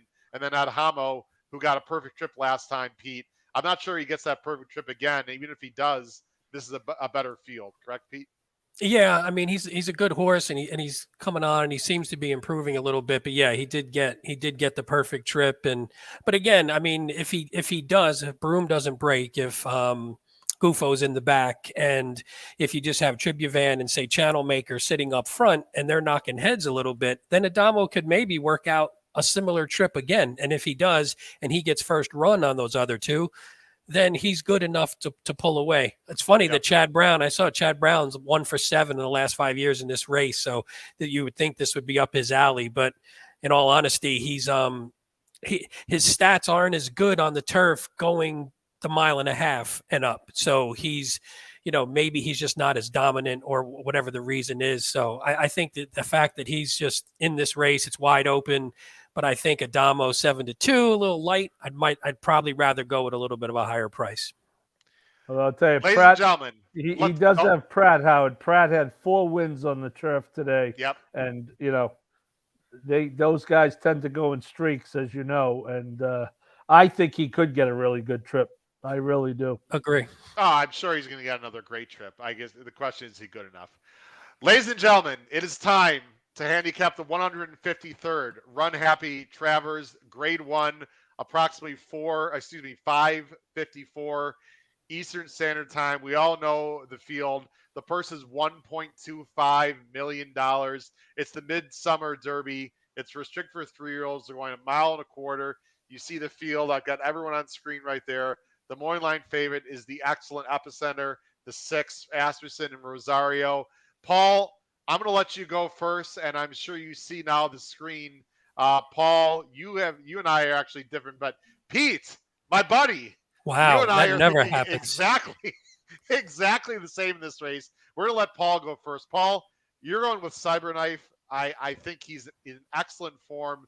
What do you like about this Coxon Giroux possible second choice in the race? We'll have to see what the odds look like. Well, he's got a couple of Grade 1 wins. The Derby, he was too close. That the Derby, you could throw the Derby out for obvious reasons. You know, if you 4 wins out of 5, and the Derby is his loss, I think he gets a good trip from down there. You know, how strong was the Haskell? I mean, everyone seems to think Taba is pretty good, and Jack Christopher, it was a little long for him, but he was cutting the pace. I think Cyberknife can get the distance. I don't think that's a question with him. I think we're going to have a pretty good pace in this race because, as Andrew intimated, I don't think Team Chad is going to let Epicenter just have his way. And Howard, you made a very good point the other day when you said I did? Hey, look, blind Wait a minute, squirrel. hold on a second. Did my nephew just compliment me? Wow, Blind thanks, squirrel, Paul. I blind appreciate squirrel. that, Paul. But no, when you said when we found out Charge It was out, you said they should Yeah. put early voting in. Yeah. And they were on the bubble with early voting anyway. Yeah. But you know, I do think the 1.25 miles. I mean, Zandon, who I've been on forever, I want to pick him, but I don't think the 1.25 miles suits him. I think the 1.25 miles is a bit of a question for most of them. In my opinion, it is not for Cyberknife, and I landed on him. Vale Place thinks Arturius might be a bit of a reach. We'll talk about him in just a minute. It's fair to say. It sure seems like Paul Cyberknife is going to get a great trip. You never know, but he's become more tactical. He could sit right off of early voting, get first run on everyone, unless Epicenter starts showing, his customary speed from the spring. Pete, you and I, man, we don't think Artorias is too light on figs or whatever else. Pete, I have a very strong opinion. I'm going to let you go first. Artorias, of course, for Chad, very lightly raced. I'll go ahead and show a little bit of the Curlin where I thought he was just absolutely awesome by a pretty good sire, a horse I think we all know by Arrogance out of a Ghost Zapper mare. Yeah, I mean, I guess with Artorias, you are taking. I mean, reach I think is a bit of a strong term, but I think we are taking a little bit of a leap of faith because it is obviously a pretty big jump up.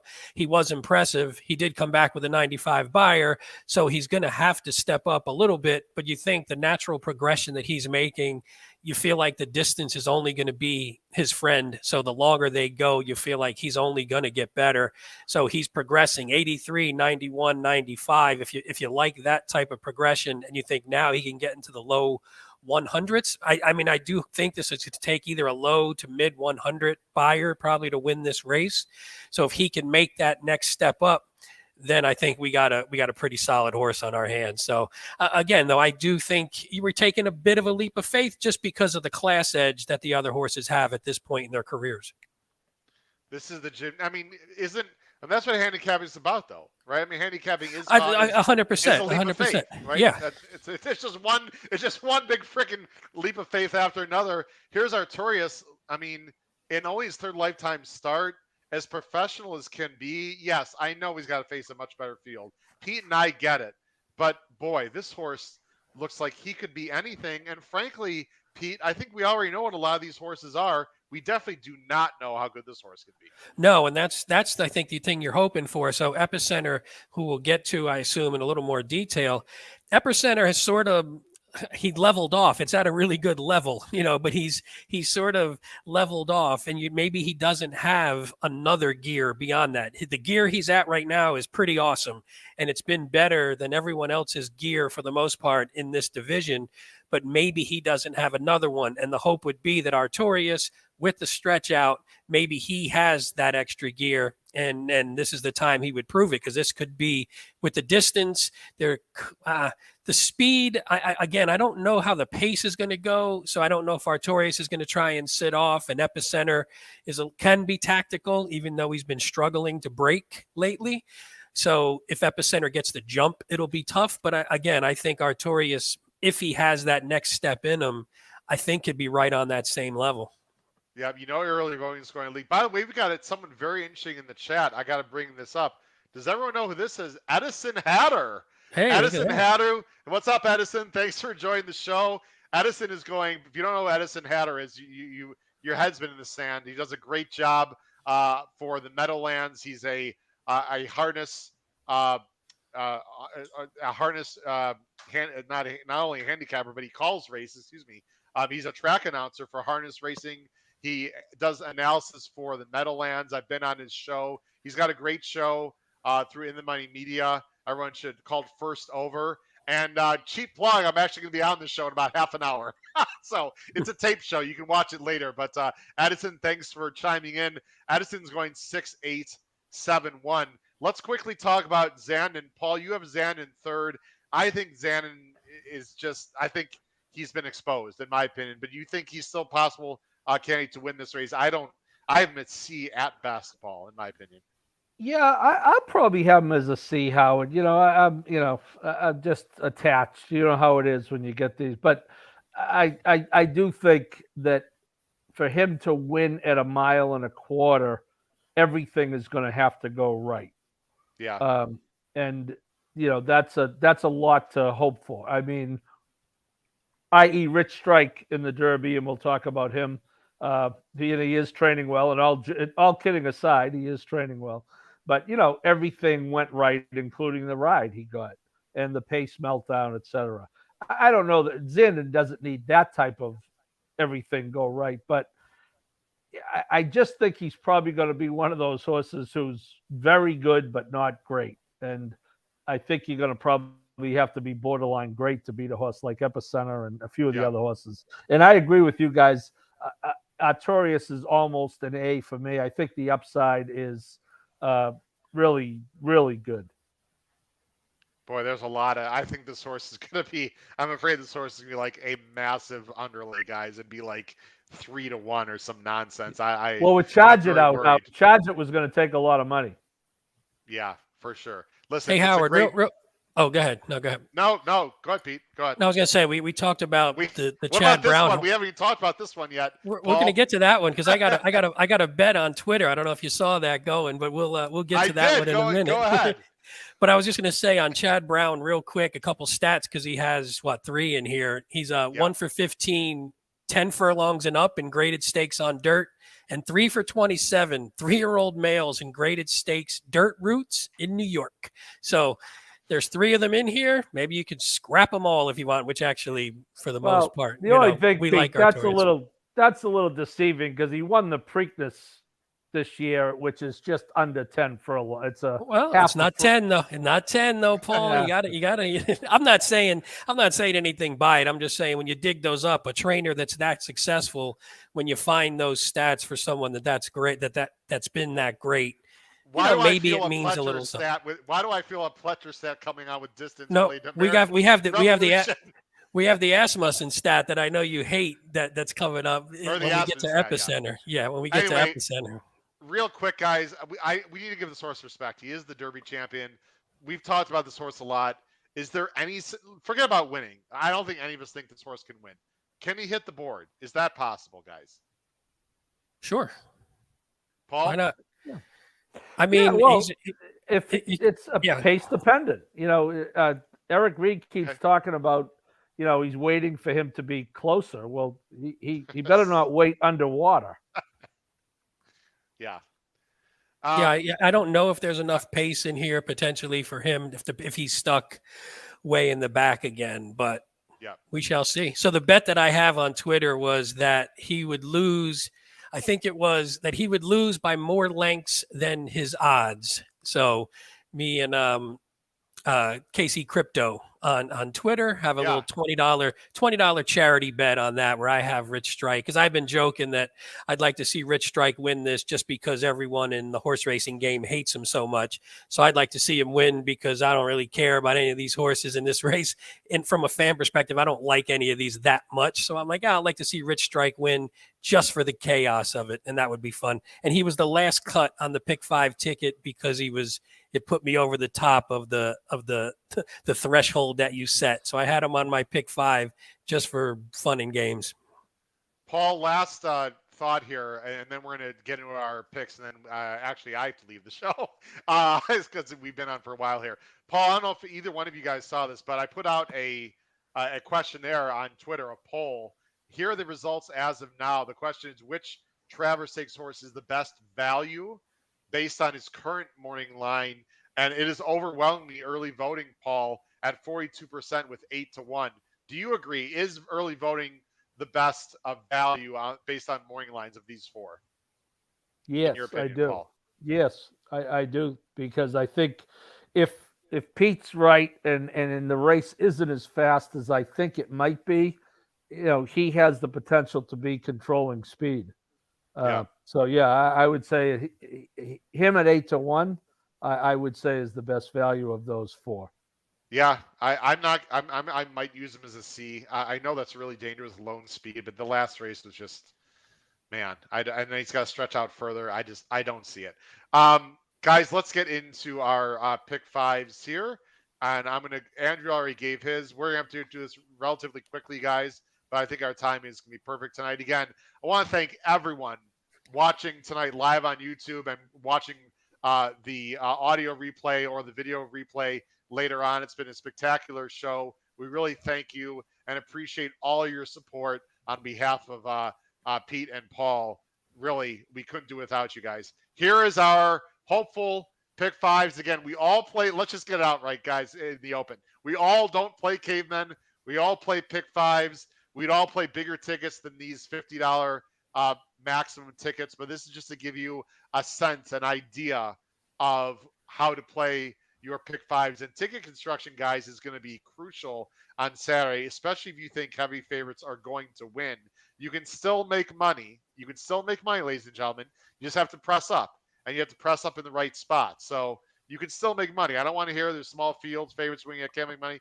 You can still make money. Paul, I'm going to let you go first. Here's Paul's pick 5. He's got 1-4-5 with 6, with 1-3-5, with 1-3-6, with 1-5-6. The rare for this show, not whole dollar amount, $40.50. Paul, explain your ticket construction, sir.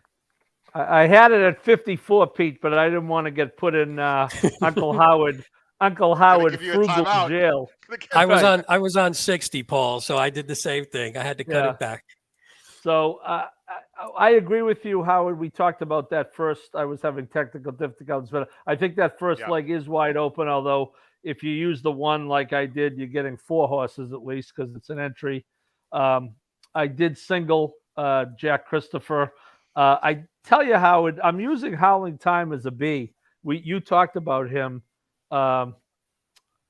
Again, you want to be able to hit it if Jack Christopher does get beat, because he's going to be almost a universal single. I went 3 deep in a short field, which is typically not a good thing to do. However, Clairiere, we talked about, is really in form. And I wasn't on when you guys were talking about this race. Andrew mentioned Malathat. The word was a little dull going into that last race. I spoke to someone today who watched him paddock school the other day. He is chomping at the bit. She is back to her old self, and people seem to think she is sitting on a race. So I'm not going to get beat by her.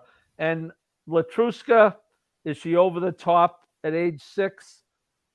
Could be, but you mentioned, I think it was you, Howard, you mentioned the lone, the controlling a lone speed aspect. So I don't really want to get beat by her. And then in the sword dancer, I went with Aiden O'Brien and Gufo, Howard. And I did throw in Adamo, Pete, only because I do think the perfect trip. I know horses usually don't get them 2 races in a row, but go for the second race to be on the rail, on the hedge like this is, I think there's a chance. And I almost went I would have gone 4 deep in the Travers, but again, I don't want to get in trouble with frugal Uncle Howard. So I went with Cyberknife, Epicenter, and I believe I have the 5 Artorias, the horse you guys like. Yeah. All right. So there's Paul's $40.50 ticket. Pete, let's go to you. You've got a $45 ticket. Pete's Caveman pick 5, 1, 2, 3, 5, 7, with 6, with 1, 3, with 1, 6, 8, with 1, 5, 6. Pete, go ahead. Yeah, and I would almost consider this sort of, I've been trying to do this where I'm making this closer to my A ticket than more of a caveman to give a better representation of sort of where we're leaning. But yeah, I agree with everyone. The first leg is sort of a spread. I went 5 deep. That was the one where I didn't have a strong opinion at all. So wanted to be, as deep as possible without sort of overloading the ticket. Again, I went with Jack Christopher. I'm with you guys. I mean, I think it would be great, and I wouldn't mind having a couple Bs actually behind Jack Christopher just in case, because that's how you're going to get the blow-up payout price. But for these purposes, I'm going to stick with the single. Then I'm going to go. At first, I had Latruska search results. Clairiere seems like a bit much, taking those 3 low. So I'm going to go with the speed horse. And if the speed horse gets challenged, I'm going with who I think is the best closer in Clairiere. So I'm going to stick just with those 2 for purposes of this ticket. I'm going to go with an Hamo for the same reason, Paul. I just think, if Pratt can work out a trip, then I think this horse is good enough to capitalize on it. I like Soldier Rising. Hopefully that's my price horse in this sequence. And then Gufo, because I do like pretty much, I didn't even know what Miguel said, but that was exactly what I was thinking. I think this horse runs better with blinkers, runs better a little closer. Hopefully that'll be the case.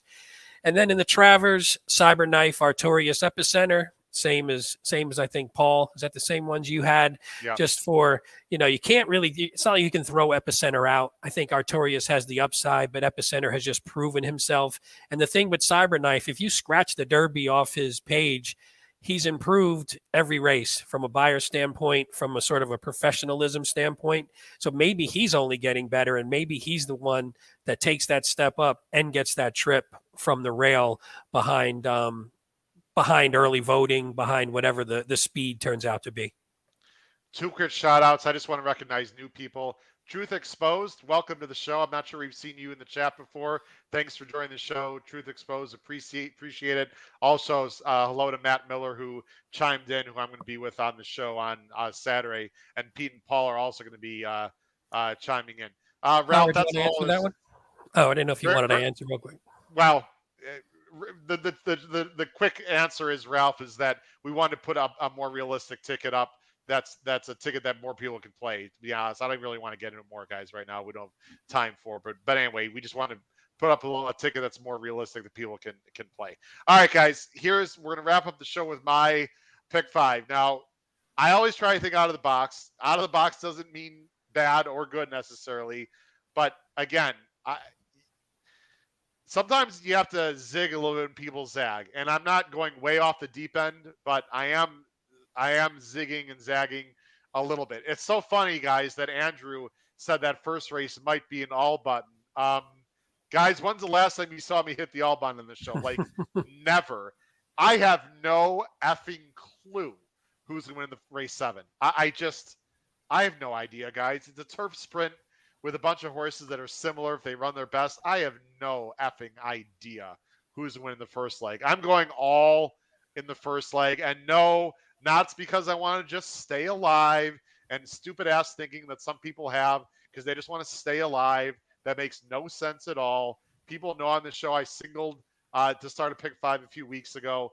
I just have no clue on this race. I'm going 3-6-9 in the second leg. I really think Howling Time is interesting. I don't think Jack Christopher has to win. and I love the upside of accredited on the outside. I'm going Latruska and Clariere. Malathot would beat me in this particular ticket. I'm going to go Broom, who I think will stalk Tribhuvan and maybe hang on in the lane. And I think Gufo's the best closer. That one I'd be very worried about, but you got to, pick your poison. And then, bam, single Artorias in the Travers. Listen, I think he's the second most likely winner of this race. I really do. And if something happens to Epicenter or Artorias steps up his game, you're going to get paid. This ticket I have down there can absolutely get paid for $48, guys. I'm taking a shot. I don't think it's an unrealistic ticket at all. Is it the most logical ticket of what might win? Maybe not, but I know I'm going to be alive in the first leg if some Bob comes in, and I think I have very realistic horses in every leg after that. So that's my ticket. Paul, feel free to rip on the single on Artorias at the end or not. I'll listen. I'm fair game. What do you think of my ticket? I don't hate your ticket. Again, you're in a situation. If the favorite wins the first leg, you want to jump off the Sears Tower. Yeah. But Yeah. I think, like I say, I got Artorias as a B right now, but he's kind of a B/A. So I remember right after his last race, Howard thinking, you know what? He's going to run this horse in the Travers, and if he improves, and to Pete's point, if Epicenter takes a few steps back, it's not like there's someone in this race with a 115 sitting there that if he runs back. So hey, look, if you get Jack Christopher and Epicenter, you're going to have a hard time making money without pressing it up, right? To your point, Howard. So I'm fine with your ticket. I don't think Epicenter really has to regress. I think Artorias can run 2 to 3 or 4 lengths better. I really do. I don't see why not, Pete. Why can't this horse run another 5, 6, 7 buyer points better? I mean, no, I agree. And again, if Epicenter has sort of plateaued, again, it's a great plateau to be on, but it leaves room, I think, for someone to make it up. I think it's the same with Cyberknife, in all honesty, because Cyberknife is the one who's been improving as well. Yeah. But if Artorias takes that similar step up, then he's right there with them. And then at that point, it could just be, Epicenter has been in the wars a little bit more than Artorias has, so it could come down to something like that. But I mean, I'd rather take the price and the upside, especially because right now, the way you have it, you have Jack Christopher in there who could win. You have Broom, who's the favorite. You have Clariere, who's the big favorite. What are you going to put Epicenter as a single? Now you got 4 basically potential favorites in a row. Absolutely. That's not going to get you anything. I also last thing I want to say, and then we're going to close out the show because I wish we had more time to talk about ticket construction. We got into some great detail. Can we just talk about the personal incident real quick? Not handicapping. Guys, in my opinion, whether there's 5 horses, you can't go 3 deep in that race. You just can't. You're losing value. You got to either single Clariere or maybe go 2 deep. I mean, going 3 deep with Malathot also in a caveman, to me, guys, makes no sense. Now, ABC is different, but do you even want to be spreading an ABC in a 5-horse field? I'm not sure you do. I think you just want to take a stand there, Paul. I mean, what do you think about that? Howard, I think you're right. In theory, you are right. It's there's 4 horses who can win. 4 horses who can win the race. You probably shouldn't use more than 2 of them, and I did on my caveman. So I would agree with you. Yeah, guys, it's going to be a great day. We've had a great show tonight with wonderful viewership. Again, we apologize for some of the tech difficulties with Paul earlier in the show, but it worked out just fine. Paul, you made a good. Paul stumbled out of the gate, but he closed well. Paul goofoed it. He goofoed that race. Yeah. Howard, can I have just 1 minute? I know we're up against it. Please do. Go ahead. So you said you weren't watching today, so I was really privileged to be there today. Johnny Velasquez won his 1,000th race he did. At Saratoga. Now, the thing you got to love, now, you guys are pro sports fans, I assume. Howard, you're a basketball guy, football, whatever. So let's say basketball, okay? Yeah. Imagine in basketball, someone scores his 10,000th career point, some big milestone, 20,000th career point. And now, after the game, instead of just going right to the locker room, walks through the stands and takes selfies and signs autographs. Johnny Velasquez, after that Wow. race, you know that walkway, Howard, you were here, from the winner's circle. There's a walkway that goes through the building and all the way to the jockey's room. It's only about 3 feet wide. And there were fans lined up 6 deep on both sides, all the way to the jockey's room. He must have taken 25 selfies, signed another 20 autographs, and it was just, it happens nowhere else in racing. And I know we get races like the Hardy race, Howard. We get short fields, Pete. There's a lot of things that can aggravate us about Saratoga, but today was just a reminder of how magical this place. I watched the whole thing. I had talked to him in the winner's circle with 4 or 5 other guys, obviously, but I walked back to the jocks room just to see the spectacle, and it was spectacular. Wow, I'm almost tearing up thinking about it. It that is a long walk, by that is a long walk. I'm going to try to get some video of that. That is really cool to hear. Paul, thanks for being there. To cover, and Paul's going to be there. Paul, you can be able to jump on a little bit Saturday for a little live coverage, possibly. Yeah, a little bit if from the internet, from the God paddock. willing, the internet. If the Naira Wi-Fi. I'll just forget the Wi-Fi. I will try to come on from the paddock as I did before the Whitney. Terrific. Well, Paul, we appreciate all the hard work you're doing out there in Saratoga. It's one of the many great things. We love having you on the show. Pete, great job as always. Digging the shirt, by the way, as well. Again, both these gentlemen will be part of our show on Saturday at the Crazy Poor OTB in Villa Park as we're live, myself and Matt Miller. It's going to be a lot of fun. Check us out on YouTube from 3:30 to 6:30 Eastern Standard Time. For Pete Visco and Paul Halloran, this has been your host, Howard Kravitz. It's been episode 170 of the HHH Racing Podcast. We wish everyone great success on Travers Day this Saturday at Saratoga, everyone. Take care. Have a great night. Bye-bye.